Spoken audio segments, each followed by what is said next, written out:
பட்டியல் வெளியேற்றம் உருவாகட்டும் சமத்துவம் என்ற கோரிக்கையை வலியுறுத்தி இந்த மாபெரும் பொதுக்கூட்டத்தை ஏற்பாடு செய்த திருச்சி தெற்கு மாவட்டத்துடைய மாவட்ட செயலாளர் பால கங்காதரன் அவர்களே, திருச்சி வடக்கு மாவட்டத்துடைய செயலாளர் பிரதிவிராஜ் அவர்களே, எங்களோடு வருகை தந்திருக்கின்ற மாநில துணை பொதுச் செயலாளர் வழக்கறிஞர் அருமை சகோதரர் சண்முக சுதாகர் அவர்களே, மாநில துணை பொதுச் செயலாளர் அன்பு சகோதரர் அருண் பிரின்ஸ் அவர்களே, மற்றும் இந்த பகுதியிலே தமிழக மக்கள் முன்னேற்ற கழகத்துடைய ஒன்றிய கிளை மற்றும் பொறுப்பாளர்களே, இங்கே திரளாக குழுமி இருக்கின்ற என் உயிரிழு மேலான சமுதாய சொந்தக்காரர்களே, பெரியோர்களே, நண்பர்களே, உங்கள் அத்தனை பேருக்கும் தமிழக மக்கள் முன்னேற்ற கழகத்தின் சார்பிலே மாலை வணக்கத்தை சமர்ப்பிக்கின்றேன். நீண்ட நாள் கோரிக்கை. தமிழக மக்கள் முன்னேற்ற கழகம் மட்டுமல்ல, இந்தியாவில் வாழுகின்ற அனைத்து தேவேந்திர குல வேளாளர்களும் சிந்தனையோடு எதற்காக எங்களை எல்லாம் பட்டியலினத்திலே சேர்ந்து எங்களை அசிங்கப்படுத்தினீர்கள் என்று எல்லோரும் பேசிட்டு இருக்கோம். இதையெல்லாம் எதிர்த்துதான் கிட்டத்தட்ட 45 ஆண்டுகள் சமுதாய புரட்சி என்பதை மனதிலே வைத்து தமிழகம் முழுவதும் தன்னுடைய மக்களை, சொந்தக்காரர்களை சந்தித்து, நாம் எசி கிடையாது, நாம் தாழ்த்தப்பட்டவர்கள் கிடையாது, நாம் ஒடுக்கப்பட்டவர்கள் கிடையாது, நம்மளை பார்த்து இளைநிலைப்படுத்திக் கொண்டிருக்கின்றார்கள் தேவேந்திர குல சமுதாயமே, எழுந்தும் நாம் யார் என்பதை காண்பிக்க வேண்டும் என்று சொல்லி பறைசாற்றி தெரு தெருவாக, மாவட்டம் வாரியாக, வீதி வீதியாக நான் உலா வந்தேன். அந்த நேரத்தில் நம்ம மக்கள் என்னை கேலி செய்தார்கள். எஸ்சின்னு சொல்லக்கூடாதுன்னு சொல்லும் பொழுது நான் அப்பொழுதே சொன்னேன், 45 வருஷத்துக்கு முன்னால தேவேந்திர குல வேளாளர்னு சொன்னேன். நம் சமுதாய சேர்ந்தக்காரர்கள் என்னையா புதுசா வந்து ஆரம்பிச்சிட்டாரு தேவேந்திர குல வேளாளர் அப்படின்னு சொன்னால், இப்பொழுது சமீபமாக அனைவருமே தேவேந்திர குல வேளாளர் வேண்டும், நாம் எல்லாம் ஒரு தாய் மக்களாக திகழ வேண்டும் என்று சொல்லி கடந்த ஆட்சியில் அண்ணன் எடப்பாடி அவர்களுடைய தலைமையிலே ஆட்சி ஆண்ட பொழுது நம்முடைய பாரத பிரதமர் நரேந்திர மோடி அவர்களால் தேவேந்திர குல வேளாளர் அரசாணை கொடுக்கப்பட்டது. அதற்கு பல போராட்டம் நாங்க பண்ணோம். ஒருத்த பத்திரிகையில சொல்றான், கருப்பு சட்டை போட்டுக்கிட்டு இவர் யாரு போராட பண்ண சொன்னது, இவர் போராடியா இதெல்லாம் கிடைச்சுன்னு சொல்லி ஒருத்தர் கேள்வி பண்ணுறான். அந்த முட்டாளுக்கு சொல்றேன், 460 நாள் நானும் என்னுடைய சமுதாயத்தை சேர்ந்த சொந்தக்காரங்களாம் சேர்ந்து ஒரு முடிவு எடுத்தோம். அரசு அண்ணா திராவிட முன்னேற்ற கழக அரசு அண்ணன் எடப்பாடி தலைமையில் நடந்து கொண்டிருக்கிறது. மத்தியிலே பாரத பிரதமர் நரேந்திர மோடி அவர்கள் நடத்தி கொண்டிருக்கின்றார்கள். இந்த வாய்ப்பை பயன்படுத்தி தன்னுடைய மக்களுக்கு தேவேந்திர குல வேளாளர் அரசாணை வேண்டும் சொல்லி பேசணும். எதற்காக தேவேந்திர குல வேளாளர் வேண்டும் சொன்னா, தமிழகம் முழுவதும் பரவி கிடக்கிற நம்ம சமுதாயம், பள்ளம், மூப்பன், ஆத்தா பள்ளம், அம்மா பள்ளம், கோழி பள்ளம், ஜோலிய பள்ளம், கடைய பள்ளம், கணக்க பள்ளம்னு சொல்லி பள்ளர்கள் எல்லாம் பல பிரிவுல நம்மளை வச்சிருந்தாங்க. அப்போ நம்மளெல்லாம் ஒன்னா சேர்ந்தாதான் நம்ம யார் என்பதை காண்பிக்க வேண்டும் சொல்லிதான் விவசாய குடி பிறந்தவர்கள், விவசாயமே குலத்தொழிலாக உள்ளவர்கள், இந்த காவேரி ஆற்றுப்படுகையில ஓரமா உட்கார்ந்துருக்கோம் பூரா தேவேந்திர குல வேளாளர், தாமிரபரணி ஆற்றுப்படுகையில் இருக்கோம் பூரா தேவேந்திர குல வேளாளர்கள். ஆற்றுப்படுகையிலே அதிகமாக வயல் நிலங்களை உழுது மாற்றாருக்கு சோறு போடுகின்ற இச்சமுதாயத்தை பார்த்து எப்படி தாழ்த்தப்பட்டவன் என்று சொல்ல முடியும்? ஊருக்கே சோறு போடுகின்ற என் சமுதாயம், எல்லா சாதிக்குமே முதன்மையான சமுதாயம், இவர்களை பார்த்து இழிநிலைப்படுத்தால் எப்படி பொறுத்து கொண்டிருக்க முடியும்? இதையெல்லாம் அகற்ற வேண்டும் என்று சொல்லி போராடணும். எல்லாரும் சேர்ந்தீங்க, நம்ம எல்லாரும் சேர்ந்தோம், வேணும் வேணும் அப்படின்னு சொல்லி 199 விழுக்காடு தேவேந்திர குல வேளாளர் அரசாணை வேண்டும் என்று சொல்லி எல்லாரும் சேர்ந்து போராடணும். ஆனால் நான் 45 ஆண்டுகளுக்கு முன்பாகவே நான் இந்த போராட்டத்தை கையில் எடுத்தேன். அப்பொழுதே நீங்க தேர்ந்தெடுத்து சொன்னால் பட்டியல் வெளியேற்றம் கடந்த 5 ஆண்டுக்கு முன்பாக நான் வாங்கி இருக்க முடியும். அதை வாங்குவதற்கு 45 வருஷம் ஆயிருக்கு. நான் அரசு துறையில் இருக்கின்ற அதிகாரிகளை பார்ப்பேன், கருப்பு சட்டை போட்டு தான் போய் பார்ப்பேன். முதலமைச்சரை பலமுறை போய் பார்த்து பேசியிருக்கேன், கருப்பு சட்டை போட்டு தான் போய் பார்ப்பேன். பாரத பிரதமரை பார்க்கும் பொழுது கூட நான் கருப்பு உடை அணிந்தே போய் சந்தித்தேன். தெரியுமா? ஒரு குறிக்கோளும் எண்ணமும் இந்த மக்களுக்கு விடை கிடைக்க வேண்டும், இவர்கள் ஒருதாய் மக்களாக வாழ வேண்டும் என்று சொன்னேன். கேட்கும் போதெல்லாம் தந்துருவோம் சொன்னாங்க, தரல. ஆனா கடைசியில முடிவு பண்ணாங்க, இவங்க விட மாட்டாங்க, இவங்க கொடுத்தே ஆகணும்னு சொல்லிதான் தேவேந்திர குல அரசாணை மத்திய அரசால், மாநில அரசுடைய அனுமதியின் பேரில் மத்திய அரசால் நமக்கு கொடுக்கப்பட்டதுதான் தேவேந்திர குல வேளாளர் என்று அரசாணை என்று கொடுக்கப்பட்டது. அதிலே குறிப்பா சொன்னார் நரேந்திர மோடி அவர்கள், நான் இந்திரன், நீங்கள் தேவேந்திரன், நான் உங்களில் ஒருவன், இது சரியான முகாந்தரம் இருக்கிறது என்று சொல்லி மானுடவியல் ஆராய்ச்சியின் மூலமாக இவர்கள் தகுதியுடையவர்கள், இவர்கள் தாழ்த்தப்பட்டவர்களே அல்ல, பல பிரிவுகளாக பிளந்து கிடைக்கின்றார்கள் என்பதை அறிந்து நமக்கு கொடுக்கப்பட்டது. அதுக்கப்புறம் நம்ம இப்ப பட்டியல் வெளியேற்ற கேட்டுட்டு இருக்கோம். பட்டியல் வெளியேற்ற எதற்காக வேண்டும், ஏன் கேட்கிறோம்? அருமை சகோதரர்கள்லாம் பேசுறாங்க. திருச்சியில் இருக்க சுற்றி இருக்கிற கோயில்கள் எல்லாம் முதல் மரியாதை தேவேந்திர குல சமுதாயத்திற்கு கொடுக்காங்க. நம்ம அக்கா மாரியம்மா பக்கத்தில் இருக்காப்புல, முதல் மரியாதை நான் போனா உண்டு, நீங்க போனால் உண்டு. ஆனா நீங்களா குறுகி போறீங்க, அதனாலதான் தவறு பண்றீங்க. அப்பேற்பட்ட வீரமிக்க சமுதாயத்தை பார்த்து இழிநிலைப்படுத்தினால் நாம் எப்படி பட்டியல் விளத்திலிருந்து இருக்கணும்னு நினைப்போம்? யோசித்து பாருங்க. அன்பார்ந்த சகோதர சகோதரிகளே, அரசியல் சூழ்ச்சியிலே அகப்பட்டு சின்ன பின்னமாக ஒருதாய் மக்கள் ஆன பிறகு இனி சொல்லை எப்படி பொறுத்து கொண்டு இருக்க முடியும்? இதைத்தான் சொல்றேன். அதுல ஒரு சில 1 2 3 பேர் கிராஸ்ல பிறந்த முட்டா போயிடுவா, எங்களுக்கு எஸ்சி பட்டியல் வேண்டாங்கண்ணா, நான் பட்டியலுக்கு போக மாட்டாங்கிறா. நீ எல்லாம் கிராஸ் போகாம போ, உன்னை யாரா கேட்கிறா? நாங்க கேட்கிறையா? 99 விழுக்காடு. எந்த கிராமத்துக்கு போனாலும் படித்தவர்கள் பாமர மக்கள்லாம் என்ன வேணும் உங்களுக்கு, பட்டியலிருந்து வெளியில போகணும். நமக்கு மரியாதை இல்லை. ஒரு அதிகாரிகிட்ட போய் பார்க்குறேன்னு வைங்களேன், ஒரு டிபார்ட்மெண்ட்ல போய் இன்டர்வியூ வைக்கிறான், ஏதோ டிபார்ட்மெண்ட், மெடிக்கலா இருக்கட்டும், ரெவன்யூவா இருக்கட்டும், ஏதோ டிபார்ட்மெண்ட் இன்டர்வியூ அதிகாரி 5 பேர் உட்கார்ந்தானா, நீ என்ன ஆள்னு சொன்னா, நான் எஸ்சி அப்படின்னு எவனு சொல்றானா, நான் எஸ்சின்னு சொல்லி இவனே குறிக்கிறான். அவ்வளவு கேவலமா மற்றவங்க நம்மளை பார்க்கறான். பிறந்த குலத்தையும் பிறந்த ஜாதியும் சொல்ல மறுக்கின்றவன் மடையன். நம் சமுதாயத்தை சார்ந்த தேவேந்திர குலருக்கு மட்டும்தான் நான் தேவேந்திர குலத்தான் என்று மார்பு தட்டி சொல்லக்கூடிய நிலை இருக்கின்றது.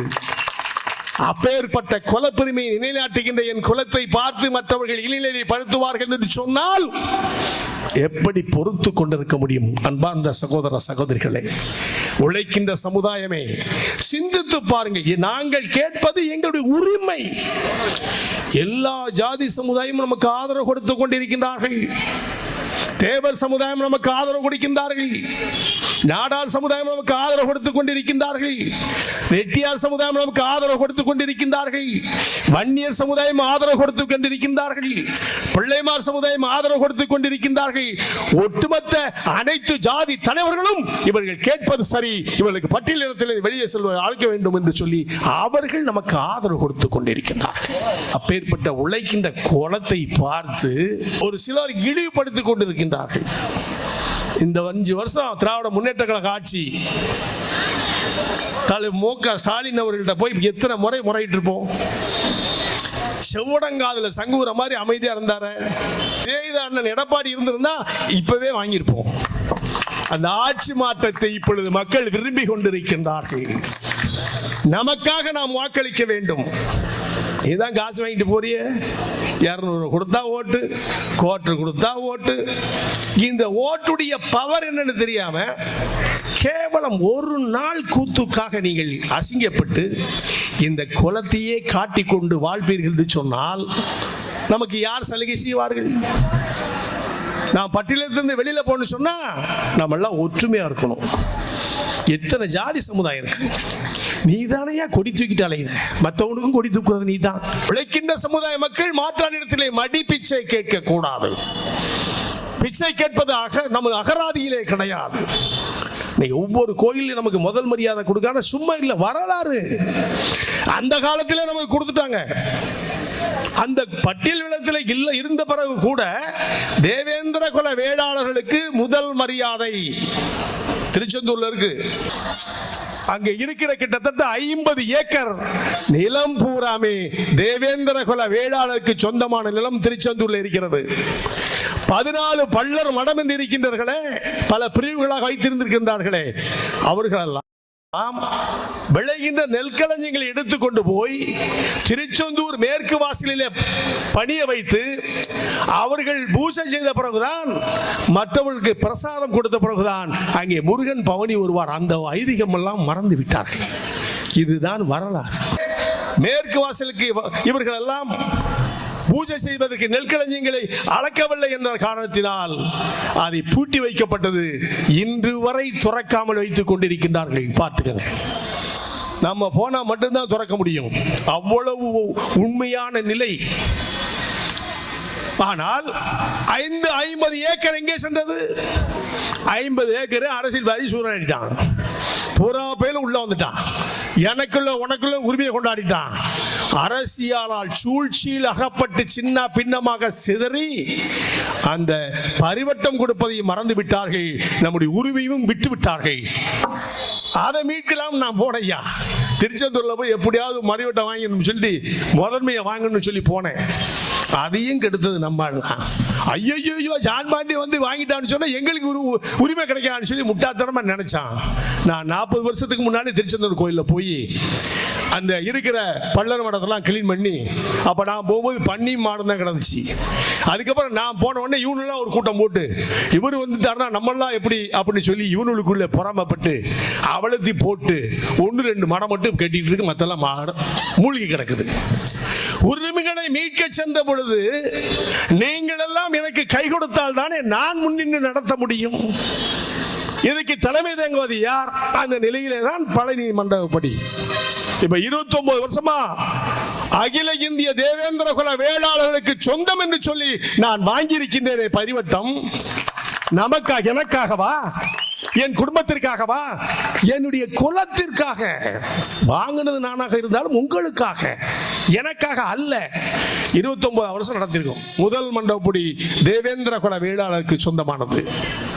அதை கூட நம்ம ஆட்கள் இழந்து புடுங்க அடைஞ்சாயா. நான் அந்த பகுதியில் சுற்றுப்போங்க தெரியாது, ஏன் எப்படி வாங்கணும்னு தெரியணும்ல. அந்த பகுதியில் சுற்றுப்பயணம் போனேன். கொடியேற்றினேன்.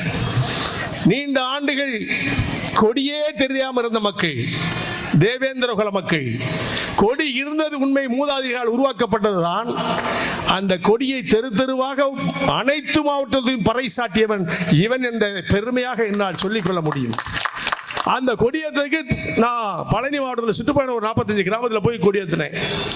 35 வருஷத்துக்கு முன்னால கொடியேற்றும் பொழுது அங்கிருந்து நம்ம ஆட்கள் எல்லாம் ஓடி வந்து, ஐயா நமக்கு முதல் மண்டபப்படி பழனியில் இருக்கு, இந்த மண்டபப்படி நாங்கள் கோர்ட்டில் போட்டிருக்கோம், கிட்டத்தட்ட 25 வருஷமா கோர்ட்லேயே தான் கிடக்கு, ஒன்றுமே நடக்கலைன்னு எங்கிட்ட ஊர்க்காரங்க ஒரு 10 நாட்டாம வந்து என்கிட்ட சொன்னாங்க. அப்போ நான் கல்யாணம் அந்த மடத்தில் உட்கார்ந்துருந்தேன். வந்து கொடுத்த உடனே என்ன ஆதாரம் இருக்குன்னு கேட்டேன். அப்போ அவங்க தான் சொன்னாங்க, செப்பு பட்டை இருக்கு எங்கிட்டன்னு சொன்னாங்க. செப்பு பட்டயத்தை வாங்கி நான் படித்து பார்த்துட்டு என்கிட்ட தரலாமான்னு கேட்டேன். என்கிட்ட தந்தாங்க. நான் அதை கொண்டு போய் மதுரையில் மானுடவியல் ஆராய்ச்சி கூடத்தில் கொடுத்து அதை தமிழாக்கம் பண்ணி, அப்போ 1989 கலைஞருடைய ஆட்சி.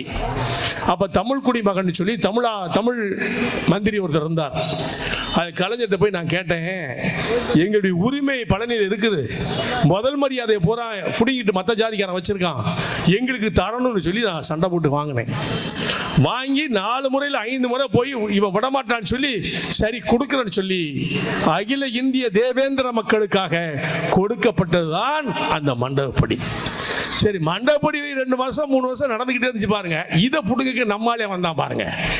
யாரு செப்பு பட்டயம் கொடுத்தானோ அவங்க எல்லாம் வந்து ஒன்னா சேர்ந்து இந்த செப்பு பட்டயத்தை தலைவிட்ட வந்து எப்படியா வாங்கிடணும், மரியாதை பூரா அவருக்கு போகுது, நமக்கு கொடுக்க மாட்டேங்காங்க அப்படி சொல்லி அவங்களா ஒரு முடிவு பண்ணி நான் ஊர்க்காரங்களை அனைவருக்கும் பரிவட்டம் கட்டுவேன். அப்போதான் நம்மால் ஒரு திருப்பு ஒற்றுமையாக சேர மாட்டான் தெரியல. நான் மடத்தில் இருந்துக்கிட்டு சொன்னேன், 40 கிராமத்திற்கு சொந்தமானது சொல்றீங்க, நான் அந்த நாட்டுக்கே சொந்தம்னு சொல்றேன். ஆனால் 40 பேர் ஒற்றுமையாக சேர்ந்து வாங்க அந்த செப்பு பட்டயத்தை தாரன்னு சொன்னேன். இவன் என்னைக்கு சேர என்கிட்ட எப்போ வந்து வாங்க. இதுதான் இந்த சமுதாயம். சேரவும் மாட்டான், விளங்கவும் மாட்டான். அதை அழிப்பதற்கு முற்பட்டார்கள். இன்று வரை அங்க இருக்கிற பள்ளர் மடத்தில் இருந்தவன் பூரா பிற ஜாதிக்காரங்க அவ்வளவு பேர் வந்து அகற்றிட்டு சிறப்பா 29 ஆண்டுகள் நடத்திக்கிட்டு இருக்கையா. இது வரலாறா இல்லையா? அப்படி இருக்குமே எப்படி நீ பட்டியலிடத்தில் இருக்க முடியும்? முதன்மையானவன் இல்லையா? பட்டீஸ்வரர் கோயில் கோயம்புத்தூர் கிட்டத்தட்ட அதே 50 ஏக்கர் நிலம் நம்மகிட்ட இருந்துச்சு. எப்படி எல்லாம் பறி கொடுத்துருக்காங்க சொல்ல வைத்தறிச்சல் சொல்றேன். அந்த 50 ஏக்கர்ல இப்ப 50 சென்ட் தான் நாட்டு நட்டு விழா நடக்குது.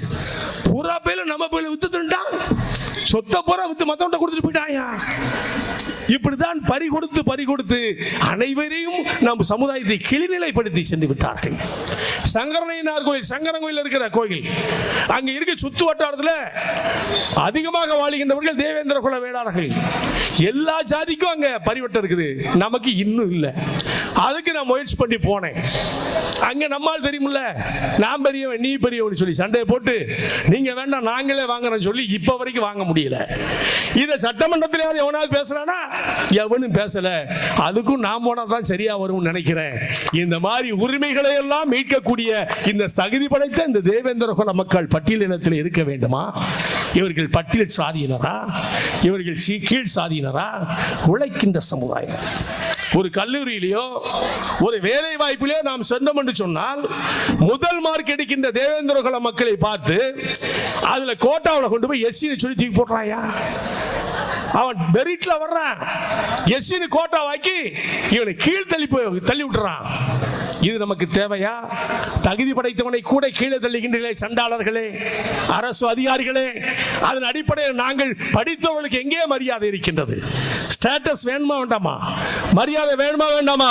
அப்ப நம்ம பட்டியலிருந்து வெளியில செல்லத்தான் வேண்டும். இதுதான் உண்மையான நிலை. சமத்துவமாக வாழ வேண்டும் என்று ஆசைப்பட்டேன். இது எங்கு பார்த்தாலும் எல்லா ஜாதி சமுதாய தலைவரோடு என்னோடு இணக்கமாக இருக்கின்றார்கள். ஒரு காலத்தில் என்ன கொல்லணும்னு சொன்னோம்னா இன்னைக்கு அண்ணன் தம்பி மாமா மச்சான் என்ன கூப்பிட ஆரம்பிச்சாயா. காலங்கள் மாறுகிறதா இல்லையா? காலங்கள் மாறுகிறதா இல்லையா? மாறும். எந்தாவது ஒரு நாள் சேர சோழ பாண்டிய வர்க்கத்திலே பிறந்தேன் குலம் கொடி ஏற்றும் கொடி பறக்கும். இந்த நிலை மாறும் என்பதை இந்த நேரத்திலே சொல்லிக்கொள்ள கடமைப்பட்டிருக்கின்றேன். இன்னைக்கு போடுறீங்களே தேர்தல் நேரத்தில் உங்ககிட்ட வாரான்னு சொல்லி போறீங்களே, அவன் கொடுக்கிற மடிப்பிச்சையை வாங்கிட்டு ஓட்டு போறீங்களே. இன்னைக்கு 5 வருஷம் திராவிட முன்னேற்ற கழகம் ஆட்சி இருந்துச்சு. எத்தனை திருப்பு பட்டியலிருந்து வெளியில போகணும்னு சொல்லி மனு கொடுத்துருப்போம். செவி சாய்த்தார்களா? செவி சாய்க்கவில்லையே. நம்ம ஆளை விட்டு ஒரு திமுக காரனை விட்டுட்டு கோர்ட்ல கேஸ் வழக்கு போட சொல்றாங்க திமுக காரங்க. அட பாவிகளா, என் சமுதாயம் உனக்கு என்ன செய்தது? என்ன தீங்கேற்றது? உனக்கு ஓட்டு போட்ட முட்டாள் நிறைய இருக்கா, இல்லைன்னு சொல்ல. இந்த சமுதாயத்தை எதற்காக நீங்கள் பழி வாங்குகின்றீர்கள்? இதைத்தான் நான் கேட்கின்றேன். நாங்கள் என்ன தவறு செய்தோம்? உழைக்கின்ற சமுதாயங்கள் உருப்படியாக இருக்க வேண்டும் என்பதுதான் எங்களுடைய வரலாறு. அந்த வரலாற்றின் அடிப்படையில் தானே நாங்கள் என்னுடைய இதை கேட்டுக்கொண்டிருக்கின்றோம். ஆகவே கிடைக்காது. அப்ப ஆட்சி மாற்றம் வேண்டுமா வேண்டாமா? ஆட்சி மாற்றம் வர வேண்டும். அனைத்து தமிழகத்தில் இருக்கின்ற மக்களும் ஆட்சி மாற்றத்தை விரும்புகின்றார்கள். ஆட்சி மாற்றம் வேண்டும் என்று சொன்னால் அண்ணன் எடப்பாடி அவர்கள் உட்கார வேண்டும். மீண்டும் நாங்கள் செல்ல வேண்டும். எங்களுக்கு உரிமைகளை பெற்றுத்தர வேண்டும். அங்கே இருக்கிற நரேந்திர மோடி பாரத பிரதமர்கள் என்னுடைய நண்பர். அவரிடம் போய் நான் முறையிட வேண்டும். பட்டியலத்திலிருந்து எங்களுக்கு ஆர்டர் கொடு சொன்னா கொடுப்பாரு. இங்கே சட்டமன்றத்தில் ரிசர்வேஷன் பாஸ் பண்ணதுக்கு திராவிட முன்னேற்ற கழகத்தில் சட்டமன்ற உறுப்பினரும் கிடையாது, எந்த மந்திரியும் கிடையாது. ஆனா ஓட்டு போடுறதுக்கு மட்டும் நீ போ, அடியாள் வேலை பார்க்க மட்டும் போ. சாராயம் குடிச்சிட்டு ஓட்டை போட்டு நம்ம சமுதாயத்தை அழிச்சுக்கிட்டே இருங்க. வாழ்க்கையில முன்னேறவே முடியாது. ஒரு நாள் வாழ்ந்தால் போதும். உருப்படியாக வாழ்வதற்கு மானத்தோடு வாழியா, அதுதானே நான் உங்களை கேட்கிறேன். இல்லாட்டி செத்துருங்கிறேன். அப்படி தேவையில்லை, வாழ்க்கையே தேவையில்லை. உழைக்கின்ற சமுதாயம் உங்களை பத்தி உங்களுக்கு தெரிய மாட்டேங்குது. இந்த மாதிரி இளைஞர்களெல்லாம் மாற்றணும் சொன்னா ஆட்சி மாற்றத்தை உருவாக்கும் என்று சபதமிட்டு நாங்கள் பறைசாற்றி கொண்டிருக்கின்றோம். இந்த உரிமைகளை பெற்றெடுப்பதற்கு நீங்கள் எல்லாம் ஒன்னா சேரணும். நான் மட்டும் கத்தி பிரயோஜனம் கிடையாது. தமிழகத்தில் வரலாறு படைக்கணும். தேவேந்திர குல வேளாளர்களை தொட்டால் ஆட்சியிலே அமர முடியாது என்ற நிலையை உருவாக்க வேண்டும் என்பதை உங்களை அன்பாக கேட்டுக்கொள்கிறேன். விரயம் செய்யாதீர்கள். காட்சிக்காக ஓட்டுக்காக விரயம் செய்யாதீர்கள். ஓட்டுக்காக பிச்சை எடுக்கார்கள். மாற்றானுக்காக கொடிபிடிக்கார்கள். உங்களுக்காக நீங்கள் கொடிபிடியுங்கள். உங்கள் சமுதாயத்திற்காக கொடிபிடியுங்கள். நமக்காக கொடிபிடியுங்கள். பட்டியலிருந்து வெளியில செல்ல வேண்டும் என்பதற்காக கொடிபிடியுங்கள். சமத்துவமாக அனைத்து ஜாதி சமுதாயவாடி அண்ணன் தம்பியா இருப்பதற்காக கொடிபிடியுங்கள். நான் வாழ்க்கையிலே எங்கேயோ சென்று விட முடியும். இதானே உண்மை. நேற்று பார்த்தீங்களா, 3 முதலமைச்சராக இருந்தாராம், போட்டு கிழிக்கிறாங்க. அவர் போய் இப்படியே கும்பிட்டுட்டு போய் நின்றுட்டு அப்படியே போய் திமுக இணைஞ்சிட்டாராம். பாருங்க, அரசியல் பொறப்பு, பிச்சைக்கார பொழப்பு. இவெல்லாம் எதுக்கு இருக்கானே தெரியல. அவன் தான் தர்ம யுத்தம் சொல்லி அம்மையார் ஜெயலலிதா சமாயில உட்கார்ந்து தர்ம யுத்தம் உட்கார்ந்தது. தர்ம யுத்தம் என்னாச்சு? அங்க போய் பிச்சைக்காரன் ஆகிட்டான். பாத்தீங்களா இல்லையா? நேற்று பாத்தீங்களா இல்லையா? அங்க போய் நின்றுக்கிட்டு ஸ்டாலின் அவர்கள் தான் ஆட்சி பெற்று முதலமைச்சர். அவன் 3 முறை முதலமைச்சர். ஆனா முட்டாள், 3 முறை முதலமைச்சராக்கியது யார்? புரட்சி தலைவி அம்மா அவர்கள் அல்லவா? அவர்கள் கொடுத்த பிச்சையிலே வாழ்ந்து நீ இதை அடக வைத்து சென்று விட்டாயே, எதற்காக? சுகபோக வாழ்க்கை, உன்னுடைய சொத்தை காப்பாற்றுவதற்கு. இதுதான் தகுதி என்று சொல்லி அங்க போய் காலில் விழுந்து கிடக்கிறான். அவங்க கூட கிட்டத்தட்ட 50 லட்சம் பேர் போனாங்க. பாத்தீங்களா மீடியாவில்? அப்பனும் பிள்ளை 2 பேர் தான் போனா. அதை வீராவசம் பேசுறான் திமுககாரன். எங்களோடு முதலமைச்சர் இருந்து விட்டால், எங்களோடு வந்து விட்டார் முதலமைச்சர். அவர் கொடுத்துட வேண்டியதானே? நீ கீழே வந்துட வேண்டியதானே? அவர் தான் 3 முறை முதலமைச்சர் இருந்தார்ல. நீங்க 1 முறை தானே இருந்திருக்கீங்க. 3 முறை இருந்தவருக்கு முதலமைச்சர் பதவி கொடுத்துட வேண்டியதானே?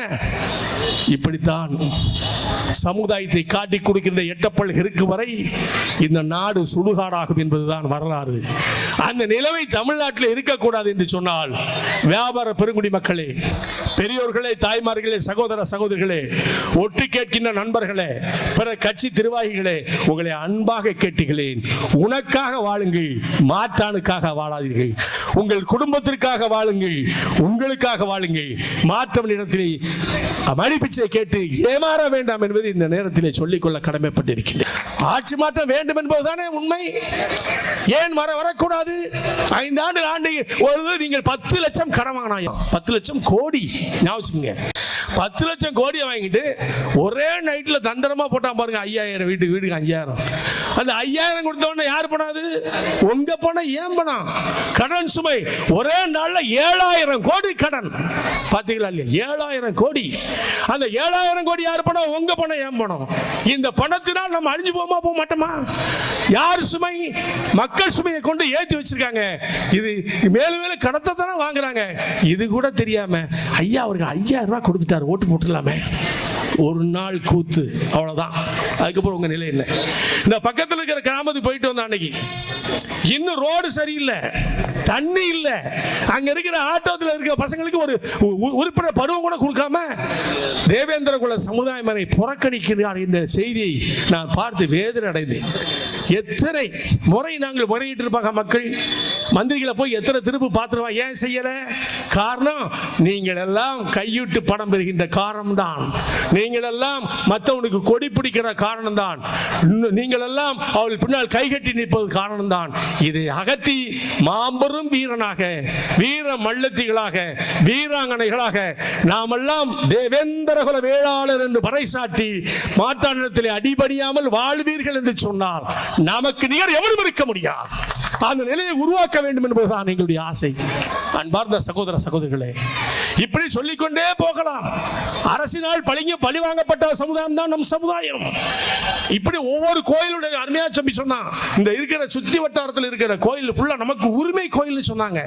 நீ உரிமையா இருக்கும் போது எப்படி உங்களை தீண்டத்தகாதவன்னு சொல்றான், எஸ்சின்னு சொல்றான்? தயவு செய்து சொல்லாதீர்கள், நாம் எஸ்சி கிடையாது. அதற்காகத்தான் ஒட்டுமொத்த 7 உட்பிரிவுகளை உள்ளடக்கி தேவேந்திர குல அரசாணை பெற்றாகிவிட்டது. இப்பொழுது நம்ம பட்டியலத்திலிருந்து வெளியே போனோம். அனைத்து ஜாதி சமுதாய தலைவர்கள் நம்மளோடு இணக்கமாக சமத்துவமாக வந்து கொண்டிருக்கின்றார்கள். சமத்துவத்தை நோக்கி நாங்கள் இப்போது சென்று கொண்டிருக்கின்றோம். எங்களுக்கு எதிரி யாருமே கிடையாது என்ற நிலை தமிழ்நாட்டிலே உருவாகிவிட்டது.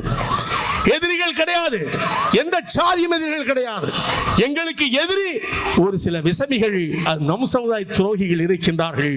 அதுதான் உண்மை. நமக்கு எதிர்க்கின்றவன் எமக்கு இருந்ததே கிடையாது. இது வரலாறு. வருகின்ற தேர்தல் நமக்கான தேர்தல், தேவேந்திர குல சமுதாயத்திற்கான தேர்தல். நாம் பட்டியலிடத்திலிருந்து வெளியே செல்ல வேண்டும் என்பதற்காக உள்ள தேர்தல்.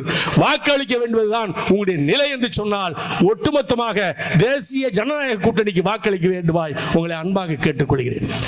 அதை கூட பிரித்தாடுவதற்கு நிறைய முயற்சி பண்ணாங்க. டிடிவி வரமாட்டாரு, அவர் அதோட முடிச்சிருவார், எடப்பாடியை காலி பண்ணுவார்லாம் காப்புன்னு திமுக போட்டா விட்டானுங்க. ஒரே மேடையில் ஏறி எங்களுக்குள் பங்காளி சண்டை, நாங்க சேர்ந்து சொன்ன உடனே வாயில பப்புன்னு பொத்துட்டான். மாம்பழம் வராது, அப்ப பிள்ளைங்க சண்டை போட்டாங்க, வரமாட்டாங்கன்னு சொன்னாங்க. டாக்டர் அன்புமணி எங்களோட சேர்ந்தாரு. மாம்பழத்தை கொண்டு கையில கொடுத்து நான் உங்களோட இருக்கிறேன், கூட்டணிக்கு வரேன்னு சொல்லி அவர் எங்களோட இருக்கிறார். மூப்பனா ஜி.கே. மூப்பனாவுடைய பையன் நம்மளோடு இருக்கிறார். இப்படி எல்லாரும் இருக்கும் பொழுது நீ யார் வச்சிருக்க? கம்யூனிஸ்டுக்காரன் எங்கேயாவது இருக்கானாயா? தமிழ்நாட்டில் மொத்தத்தில் பொறுக்கி போட்டால் ஒரு 500 பேர் இருப்பானா? தமிழ்நாடு புறம் சேர்த்து. அவன் திமுக கூட கூட்டணி. தமிழே தெரியாத விடுதலை சித்த நாங்கள்லாம் தமிழர்கள். சேர சோழ பாண்டியனே தமிழர்கள் சொல்லிட்டான். வரலாறு படைச்சிருக்கேன், அறிவுள்ளவனு போய் பேச நினைச்சேன். அவன் பேசியிருக்காயா வரலாறுல சேர சோழ பாண்டியன் தமிழனே இல்லை. தம்பிக்கு நான் சொல்றேன், தமிழன்னா என்னன்னு புரிஞ்சுக்கிட்டு நீ அரசியல் தலைமை ஏற்று போ, அதுதான் உனக்கு நல்லது. சங்கி சங்கின்னு சொல்றீங்களே, என்னையா சங்கி நீங்க? நான் கேட்கிறேன், சங்கினா என்ன? என் சகோதரி கோயிலுக்கு போவா, என் சகோதரன் கோயிலுக்கு போவா. உன்னுடைய கட்சியில் இருக்கவங்க கோயிலுக்கு எவனுமே போகலையா? முதலமைச்சருடைய பிள்ளைகள் கோயிலுக்கெல்லாம் போகலையா? அவங்களும் சங்கி தானே. இந்த சொங்கிகள்லாம் நம்மளை பார்த்து சங்கின்னு சொல்லி இந்த மக்களை குழப்பி குழப்பி பிரித்தாளுகின்ற ஆட்சியில உட்கார்ந்து கொண்டு இருக்கிறார். அவளுக்கு சரியான பாடம் புகட்டுவதற்கு அனைவரும் தயாராகிக்கொள். 5 ஆண்டுல என்னையா நீங்க செஞ்சீங்க? அதையா சொல்லுங்களேன். சாதனை செஞ்சோன்னு சொல்லு. என்ன செஞ்சீங்க சொல்லுங்க. கோடி கோடியா கொள்ளையடிச்சீங்க, சம்பாதிச்சீங்க, நிறைய பேர் வச்சு வீட்டில் உட்கார்ந்துக்கிட்டு இருக்கீங்க. இந்த மக்களுக்கு என்ன பிரயோஜனம்? பாமர மக்களுக்கு என்ன பிரயோஜனம்? வாக்களித்த மக்களுக்கு என்ன பிரயோஜனம்? அதனால என்ன நன்மை கிடைத்தது? வேலை கிடைத்ததா? டாஸ்மார்க்க பூரா கொண்டு உருவாக்கி விட்டீங்களா? எங்க பார்த்தாலும் குடி. உங்களுக்கு நான் சொல்றேன் கேளுங்க, டாஸ்மார்க்க வேண்டி போராடாதங்க. நீங்க போய் குடிக்க வேணா தன்னால கடையை போட்ட போறான். நீ போராட ஏன் போற? குடிக்க போற நீ தான் போய் குடிக்கிற. அது கடைக்கே போவாத, ஊரோட விட்டுப்பிய போடு, ஒரு கூட்டத்தை போடுங்க, முடிவு எடுங்க. இந்த டாஸ்மார்க் கடைக்கு எந்த நம்ம கிராமங்களில் யாரும் போகக்கூடாது. அந்த கடை தன்னால மூடிடும். வியாபாரம் மூடிடுவான்ல. இதை விட்டு இவங்க எல்லாம் போராடுறாங்களாம். என்னத்த போராடுறீங்க? குடித்து குடித்து குடிகட்ட சமுதாயமாக வாழ்வதை விட இளைநிலைப்படுத்துகின்றார்கள், நம்மளை இளைநிலைப்படுத்திக் கொண்டிருக்கின்றார்களே தவிர அந்த குடியை மறப்பதற்கு நீங்கள் முயற்சி செய்ய வேண்டும். உழைக்கின்ற சமுதாயம் அடிமையாக காரணம் அதுவும் ஒன்று. மதுவினால் மாண்டோர் அதிகம், மீண்டோர் கிடையாது. வரலாறு அப்படித்தான். தயவு செய்து குடிக்க வேண்டாம். குடித்து நம்ம கோயிலெல்லாம் போய் பார்ப்பேன். சார் நிறைய கோயிலுக்கு நான் தலைமை தாங்க கூட்டு போவாங்க. பூரா பேரும் குடிச்சிட்டு என்ன ஆட்டம் போடுறாங்க சண்டாளைங்க. பூரா சின்ன பிள்ளை இப்போ பொம்பளை பிள்ளைகளும் குடிக்க ஆரம்பிச்சாடுவையா. முன்னால ஆம்பளையை தான் குடிச்சா பொம்பளைகள் நீ என்ன குடிக்க, நானும் போட்டி குடிக்க ஆரம்பிச்சிட்டாங்க. 2 பேரும் குடிச்சா குடும்பம் எப்படி வழங்கும் பாரு. இந்த நிலை இப்படி அழிஞ்சு போச்சியா. காலேஜுக்கு போனா கஞ்சா வியாபாரம், எல்லா பகுதியிலும் கஞ்சா வியாபாரம். சாராயத்தை விட ஸ்டூடெண்ட் லைஃப்ல எல்லா காலேஜில் போய் இப்ப ரைடு பண்ண சொல்லி போலீஸ அவ்வளவு பேரும் கஞ்சா வியாபாரியா. கஞ்சா குடிச்சு செத்து போறாயா, நாசமா போறான். நீ நாசமா போய்தாயா, உங்களை ஏமாத்திட்டு உயரத்துல போறான் மத்தவன். இதையாவது சிந்திச்சு பாருங்களேன். அன்பார்ந்த சகோதர சகோதரி, இழிநிலைப்படுத்தியதெல்லாம் போதும், ஏமாந்ததெல்லாம் போதும். மனிதன் நாம் சமத்துவமாக வாழ்வதற்கு, ஒற்றுமையாக வாழ்வதற்கு மது வேண்டவே வேண்டாம். சகோதர சகோதரிகளே, இளைஞர்களே, சிந்தித்து பார். உன்னுடைய உருக்கேறிய கரம் தளர்ந்து போவதற்கு குடிதானே காரணம், கஞ்சாதானே காரணம். அதனால்தானே கொள்ளைகள் நடந்து கொண்டிருக்கின்றது. இதையெல்லாம் மறக்க வேண்டும் என்று சொன்னால் இங்கு இருக்கின்ற தாய் தந்தையர்கள் எப்படி வாழ முடியும்? நம்மை உழைத்து உருவாக்கிய தாய் தந்தையருடைய நிலையை எண்ணி பாருங்கள். உருவாக்கிய சொந்தக்காரர்கள் எண்ணி பாருங்கள். நம்முடைய நட்புகளை எண்ணி பாருங்கள். எல்லோரும் எண்ணி பார்த்தீர்கள். மதுவுக்கு வேண்டவே வேண்டாம் என்ற நிலையை நீங்கள் தயவு செய்து பறைசாற்ற வேண்டும். எங்கும் குடிக்க கூடாது என்ற நிலையை உருவாக்க வேண்டும். சமத்துவத்தோடு வாழ வேண்டும், சமாதானமாக வாழ வேண்டும். நாம் யார் என்பதை நிரூபிக்க வேண்டும் என்று சொன்னால் ஆட்சி மாற்றத்தை உருவாக்க வேண்டும். அதிலே முதன்மையாக நீங்க இருக்க வேண்டும் என்று சொல்லி, அஞ்சாதீர் யாரிடமும் ஆள வேண்டும் மனவையால், துஞ்சாதீர் யாரிடமும் துணை வேண்டும் கெஞ்ச வேண்டாம். வாழ்க சமத்துவம், வளர்க நீடூழி வளர்க. பட்டியல் வெளியேற்றம் என்று கூறி முடிக்கின்றேன். நன்றி, வணக்கம்.